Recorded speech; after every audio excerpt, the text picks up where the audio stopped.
ರೈತರ ಸಾಲ ಮನ್ನಾ ಮಾಡುವಂತೆ ಎಚ್ಡಿಕೆಗೆ ಬಿಎಸ್ವೈ ಸವಾಲು ಹಾಕಿದ್ದಾರೆ.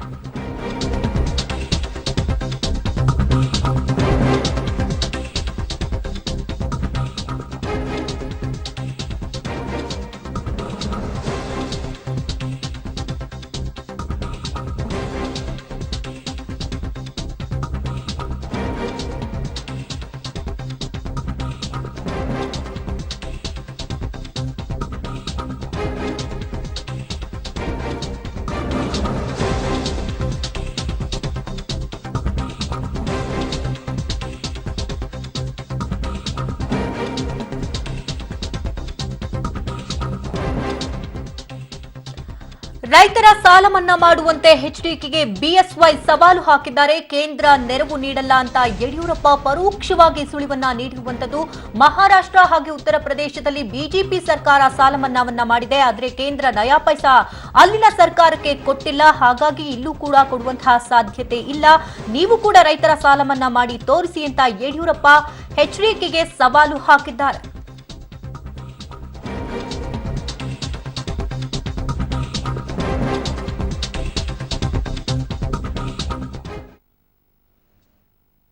ಮಾನ್ಯ ಕುಮಾರಸ್ವಾಮಿ ಅವರು ಮುಖ್ಯಮಂತ್ರಿಯಾಗಿ ಪ್ರಮಾಣವಚನ ಸ್ವೀಕಾರ ಮಾಡಿ 1 ತಿಂಗಳು ಕಳೆದಿದೆ. ಹಾಗೆ ಅಧಿಕಾರ ಸ್ವೀಕಾರ ಮಾಡುವಂತ ಸಂದರ್ಭದಲ್ಲಿ ಚುನಾವಣಾ ಪ್ರಣಾಳಿಕೆ ಏನೇನಿತ್ತು ಅರ್ಥ ಆಗ್ತಾ ಇತ್ತು. ಆದರೆ ಕುರ್ಚಿ ಆಸೆಗಾಗಿ ತರಾತುರಿನಲ್ಲಿ ರೈತರ ಸಾಲ ಮನ್ನಾದಿಂದ ಹಿಡಿದು ಬೇರೆ ಎಲ್ಲ ನೀವು ಕೊಟ್ಟಂತ ಭರವಸೆಗಳನ್ನ ಈಡೇರಿಸೋದಕ್ಕೆ ಹಿಂದೆ ಮುಂದೆ ನೋಡ್ತಾ ಇರೋದನ್ನ ನಾವೆಲ್ಲ ಗಮನಿಸ್ತಾ ಇದ್ದೇವೆ. ರೈತರ ಹಿತದೃಷ್ಟಿಯಿಂದ ಕೊಟ್ಟಂತ ಭರವಸೆ ಈಡೇರಿಸ್ತಾ ಇದ್ರೆ ಇನ್ನು ಅನೇಕ ಭರವಸೆಗಳನ್ನ ಶ್ರೀಸಾಮಾನ್ಯರಿಗೆ ಕೊಟ್ಟಿದ್ದಾರೆ. ಅದು ಈಡೇರಿಸ್ತಿದ್ರೆ ಏನ್ ಮಾಡಬೇಕು ಅನ್ನೋದ್ರ ಬಗ್ಗೆ ಯೋಚನೆ ಮಾಡ್ತೇವೆ. ನಾನು ಮುಖ್ಯಮಂತ್ರಿ ಕುಮಾರಸ್ವಾಮಿ ಅವ್ರಿಗೆ ಒಂದೇ ಮಾತು ಹೇಳುವಂತಹದ್ದು, ನೀವು ಬಜೆಟ್ ಮಂಡನೆ ಮಾಡೋಕೆ ಮುಂಚೆ ಒಂದು ಸಾರಿ ನಿಮ್ಮ ಚುನಾವಣಾ ಪ್ರಣಾಳಿಕೆಯಲ್ಲಿ ನೀವೇನೇನು ಭರವಸೆ ಕೊಟ್ಟಿದ್ದೀರಾ ಅದನ್ನ ಒಂದು ಬಾರಿ ಓದು ನೋಡ್ಬೇಕು. ನೀವು ರೈತ ಸಂಘದ ಮುಖಂಡರು ಎಲ್ಲರನ್ನ ಕರೆದು 15 ದಿವಸದೊಳಗಾಗಿ ನಾನು ಸಾಲ ಮನ್ನಾ ಬಗ್ಗೆ ಒಂದು ಘೋಷಣೆಯನ್ನ ಮಾಡ್ತೇನೆ ಅಂತೇಳಿ ಅದು 15 ದಿವಸ ಕಳೀತು. ಈಗ ಬಜೆಟ್ ವರೆಗೂ ನಾವಂತೂ ಕಾಯಕ್ಕೆ ಸಿದ್ಧ ಇದ್ದೇವೆ. ನೀವೇನ್ ಮಾಡ್ತೀರಾ ಕಾದು ನೋಡಿ.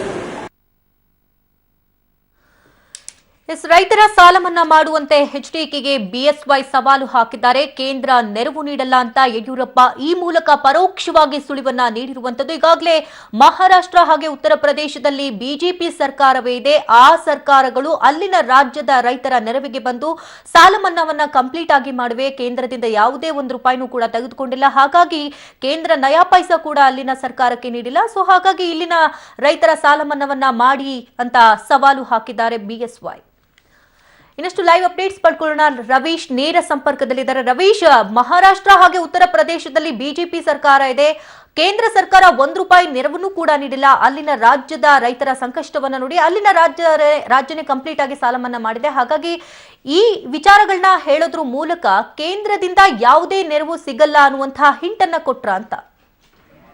ಶಕುಂತಲಾ, ಖಂಡಿತವಾಗಿಯೂ ಕೂಡ. ಯಾಕೆಂದರೆ ಚುನಾವಣೆಗೂ ಮೊದಲು ಕೂಡ ಒಂದು ಕೇಂದ್ರ ಸರ್ಕಾರದ ಮೇಲೆ ಬಿಜೆಪಿ, ಕಾಂಗ್ರೆಸ್ ಜೊತೆಗೆ JDS ಕೂಡ ಒತ್ತಡವನ್ನು ಕೂಡ ಹಾಕಿದ್ವು. ಅಂದರೆ ಒಂದು ರೈತರ ಸಾಲವನ್ನು ಕೂಡ ಕೇಂದ್ರ ಸರ್ಕಾರ ಮನ್ನಾ ಮಾಡಬೇಕು ಅಂತಲೂ ಕೂಡ ಸಾಕಷ್ಟು ಒಂದು ಚುನಾವಣಾ ಪ್ರಚಾರ ಸಭೆಗಳಲ್ಲೂ ಕೂಡ ಒಂದು ರೀತಿಯಲ್ಲಿ ಬಹಿರಂಗವಾಗಿ ವಾಗ್ದಾಳಿಯನ್ನು ಕೂಡ ನಡೆಸಿದರು. ಆದರೆ ಆ ಒಂದು ಸಂದರ್ಭದಲ್ಲಿ ಬಿಜೆಪಿ ಕೂಡ ಹೇಳ್ಕೊಂಡು ಬರ್ತಾ ಇತ್ತು. ಅಂದರೆ ಪ್ರಮುಖವಾಗಿರ್ತಕ್ಕಂಥದ್ದು ಯಾವುದೇ ಕಾರಣಕ್ಕೂ ಕೂಡ ಒಂದು ರಾಜ್ಯ ಸರ್ಕಾರ ಇದರಲ್ಲಿ ಕೇಂದ್ರ ಸರ್ಕಾರ ಹಸ್ತಕ್ಷೇಪ ಮಾಡೋದಿಲ್ಲ. ಯಾಕೆಂದರೆ ಉತ್ತರ ಪ್ರದೇಶ ಮತ್ತು ಮಹಾರಾಷ್ಟ್ರ ರಾಜ್ಯಗಳಲ್ಲೂ ಕೂಡ ರಾಜ್ಯ ಸರ್ಕಾರವೇ ಸಾಲ ಮನ್ನಾ ಮಾಡಿದೆ. ಹಾಗಾಗಿ ರಾಜ್ಯ ಸರ್ಕಾರದಲ್ಲಿ ಸಾಲ ಮನ್ನಾ ಮಾಡಬೇಕು ಅಂತಲೂ ಕೂಡ ಹೇಳಿತ್ತು. ಹಾಗಾಗಿ ಈಗ ಮತ್ತೆ ಕುಮಾರಸ್ವಾಮಿ ಅವರು ನಿನ್ನೆ ನಡೆದಿರ್ತಕ್ಕಂಥ ನೀತಿ ಆಯೋಗದ ಸಭೆಯಲ್ಲಿ 50ರಷ್ಟು ಒಂದು ಹಣವನ್ನು ಕೂಡ ನೀವು ಭರಿಸಬೇಕಾಗುತ್ತೆ ಅಂತ ಏನು ಮಾತುಗಳನ್ನ ಹೇಳಿದ್ರು, ಅದರ ಒಂದು ಮಾತುಗಳ ಆಡ್ತಾ ಇದ್ದಂಗೆ ಬಿಜೆಪಿ ನಾಯಕರು ಕೂಡ ಒಂದು ರೀತಿಯಲ್ಲಿ ಫುಲ್ ಅಲರ್ಟ್ ಆಗಿದ್ದಾರೆ ಅಂತಲೇ ಹೇಳ್ಬೋದು.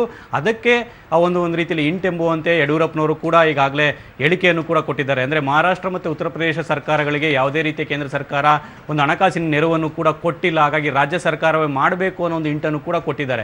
ಯಾಕೆಂದರೆ ಈಗಾಗಲೇ ಒಂದು ರಾಜಕೀಯ ತಂತ್ರಗಾರಿಕೆಯೂ ಕೂಡ ಇದರಲ್ಲಿ ಅಡಗಿರುತ್ತೆ ಅಂತಲೇ ಹೇಳ್ಬೋದು. ಯಾಕೆಂದರೆ ರಾಜ್ಯದಲ್ಲಿ ಮೈತ್ರಿ ಸರ್ಕಾರ ಇದೆ. ಏಕಾಏಕಿ ಕೇಂದ್ರ ಸರ್ಕಾರ ಅಷ್ಟೊಂದು ಸುಲಭವಾಗಿ ರಾಜ್ಯ ಸರ್ಕಾರ ಹೇಳಿದ ತಕ್ಷಣವೇ ಒಂದು ಸಾಲ ಮನ್ನಾ ಮಾಡುವಂತಹ ಸ್ಥಿತಿಯಲ್ಲೂ ಕೂಡ ಇಲ್ಲ. ಹಾಗಾಗಿ ರಾಜಕೀಯ ತಂತ್ರಗಾರಿಕೆಯಲ್ಲೂ ಕೂಡ ಇದರಲ್ಲಿ ಇರುತ್ತೆ ಅನ್ನೋದು ಕೂಡ ಪರಿಗಣಿಸಬೇಕಾಗುತ್ತೆ. ಅದರ ಜೊತೆಗೆ ಒಕ್ಕೂಟ ವ್ಯವಸ್ಥೆಯಲ್ಲಿ ಈಗಾಗಲೇ ಒಂದು ಸಾಲ ಮನ್ನಾ ಮಾಡೋದಾದರೆ ಒಂದು ರಾಜ್ಯಕ್ಕೆ ಒಂದು ನೆರವಿನ ಕೊಟ್ಟರೆ ಇಡೀ ಉಳಿದ ರಾಜ್ಯಗಳು ಕೂಡ ಸಾಲ ಮನ್ನಾಕ್ಕೆ ಬೇಡಿಕೆಯನ್ನು ಕೂಡ ಇಡ್ತವೆ. ಈ ಹಿನ್ನೆಲೆಯಲ್ಲಿ ಒಂದು ರೀತಿಯಲ್ಲಿ ಕೇಂದ್ರ ಸರ್ಕಾರ ಇಕ್ಕಟ್ಟಿಗೆ ಸಿಲುತ್ತೆ. ಹಾಗಾಗಿಯೇ ಒಂದು ರಾಜ್ಯ ಸರ್ಕಾರದ ಮನವಿಗೆ ಸಕಾರಾತ್ಮಕವಾಗಿ ಸ್ಪಂದಿಸೋದು ತೀರಾ ಕಡಿಮೆ ಅಂತಾನೂ ಕೂಡ ಹೇಳಲಾಗ್ತದೆ. ಯಾಕೆಂದ್ರೆ ರವೀಶ್, ಹಾಗೆ ಈಗ ಸಾಲ ಮನ್ನಾಗೆ ಮಿತ್ರ ಪಕ್ಷ ಕಾಂಗ್ರೆಸ್ನಿಂದ ಸಂಪೂರ್ಣ ಬೆಂಬಲ ಇಲ್ಲ, ಹಾಗಾಗಿ ಒಂದ್ ರೀತಿ HDK ಅಡಕತ್ತರಿಯಲ್ಲಿ ಸಿಲುಕಿದಂತೆ ಕಾಣ್ತಾ ಇದ್ದಾರೆ. ಸೊ ಹೀಗಾಗಿ ಕೇಂದ್ರದ ನೆರವನ್ನ ಕೋರಿರುವಂತದ್ದು. ಸೊ ಈಗ ಏನಾದ್ರೂ HDKಗೆ ಏನಾದ್ರೂ ಮೋದಿ ಸಪೋರ್ಟ್ ಮಾಡಿದ್ದೆ ಆದ್ರೆ ಬಿಜೆಪಿಗೆ ಆಗುವಂತಹ ಲಾಭಗಳೇನು? ಖಂಡಿತವಾಗಿಯೂ ಕೂಡ ಈ ವಿಚಾರದಲ್ಲಿ ನರೇಂದ್ರ ಮೋದಿಯವರು HDKಗೆ ಯಾವುದೇ ರೀತಿಯ ಸಪೋರ್ಟ್ ಮಾಡಲಾರರು ಅಂತಲೂ ಕೂಡ ಹೇಳಲಾಗ್ತದೆ. ಯಾಕೆಂದರೆ ಸಾಲ ಮನ್ನಾಕ್ಕೆ ನೆರವನ್ನು ಕೇಳಿದ ತಕ್ಷಣ ಕೇಂದ್ರ ಸರ್ಕಾರ ಕೊಡುವಂತಹ ಸ್ಥಿತಿಯಲ್ಲೂ ಕೂಡ ಇಲ್ಲ. ಒಂದು ರಾಜ್ಯಕ್ಕೆ ಕೊಟ್ಟರೆ ಉಳಿದ ರಾಜ್ಯಗಳಿಗೂ ಆ ಒಂದು ನೆರವನ್ನು ಕೂಡ ಕೊಡಬೇಕಾಗುತ್ತೆ. ಬೇರೆ ಬೇರೆ ರಾಜ್ಯಗಳು ಕೂಡ ಆ ಒಂದು ನೆರವಿಗೆ ಬೇಡಿಕೆಯನ್ನು ಕೂಡ ಇಡ್ತವೆ. ಯಾಕೆಂದರೆ ರಾಜ್ಯ ಸರ್ಕಾರದಲ್ಲಿರ್ತಕ್ಕಂಥದ್ದು 53,000 ಕೋಟಿ. ಹಾಗಾಗಿ ಬೇರೆ ಬೇರೆ ಒಂದು ರಾಜ್ಯಗಳು ಕೂಡ ಕೇಳೋದ್ರಿಂದ ಹಾಗಾಗಿ ಸಾಲ ಮೊತ್ತವು ಜಾಸ್ತಿ ಆಗುತ್ತೆ. ಹಾಗಾಗಿ ಬೇರೆ ರೀತಿಯ ನೆರವನ್ನು ಕೂಡ ನಾವು ಕೊಡ್ತೇವೆ ಅಂತಲೂ ಕೂಡ ಹೇಳ್ಬೋದು. ಯಾಕೆಂದರೆ ನಿನ್ನೆ ನೀತಿ ಆಯೋಗದ ಸಭೆಯಲ್ಲಿ ಮೋದಿ ಅವರು ಕೂಡ ಹೇಳಿದ್ದಾರೆ, ಈಗ 5 ಲಕ್ಷ ಕೋಟಿಯನ್ನು ರಾಜ್ಯಗಳಿಗೆ ಕೊಡ್ತಾ ಇದ್ವು ರಾಜ್ಯ ಸರ್ಕಾರಗಳಿಗೆ ಅನುದಾನ, ಅದು ಮುಂದಿನ ದಿನಗಳಲ್ಲಿ 11 ಲಕ್ಷ ಕೋಟಿಗೆ ಏರಿಕೆ ಆಗುತ್ತೆ ಅಂತ. ಹಾಗಾಗಿ ಆ ಅನುದಾನವನ್ನು ಕೊಡೋದ್ರ ಮೂಲಕ ಬೇರೆ ಬೇರೆ ರೀತಿ ಅದನ್ನು ನೀವು ಯೂಸ್ ಮಾಡ್ಕೊಳ್ಳಿ ಅನ್ನೋದಕ್ಕೂ ಕೂಡ ಸಡಿಲಗೊಳಿಸಬಹುದು ನಿಯಮವನ್ನು. ಆದರೆ ಸದ್ಯದ ಮಟ್ಟಿಗೆ ಸಾಲ ಮನ್ನಾಗೆ ನಾವು ನೆರವಿಗೆ ಬರ್ತೀನಿ ಅನ್ನೋ ಸ್ಥಿತಿಯಲ್ಲೂ ಕೂಡ ಕೇಂದ್ರ ಸರ್ಕಾರ ಇಲ್ಲ ಅಂತಾನೆ ಹೇಳ್ಬೋದು. Shakuntala. Okay, thank you Ravish, ತಮ್ಮೆಲ್ಲ ಲೈವ್ ಅಪ್ಡೇಟ್ಸ್ಗಾಗಿ.